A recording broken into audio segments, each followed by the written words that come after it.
परंतु मनोज जरंगे ज्या प्रकारे व्यक्त होत आहे ते आक्षेपार्ह व्यक्त होणं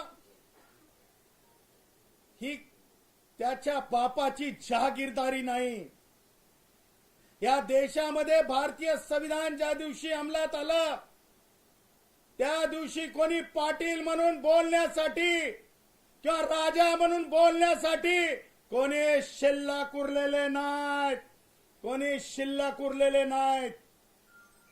त्यामुळं ज्या प्रकारे हीन करून, ज्या प्रकारे अपमान करून, ज्या प्रकारे नीच भाषा वापरून भटक्या विमुक्त असतील, ओबीसी असतील, मागासवर्गीय असतील, भिक्षुकी करणारे आमचे कुडमुडे जोशी ब्राह्मण असतील, कुणाची सुद्धा राईट टू डिग्निटीला हात लावू दिला जाणार नाही.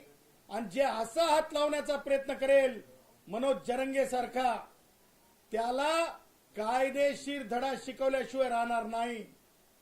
मला आपल्या माध्यमातून आज 2 प्रश्न उपस्थित करायचे आहेत. मनोज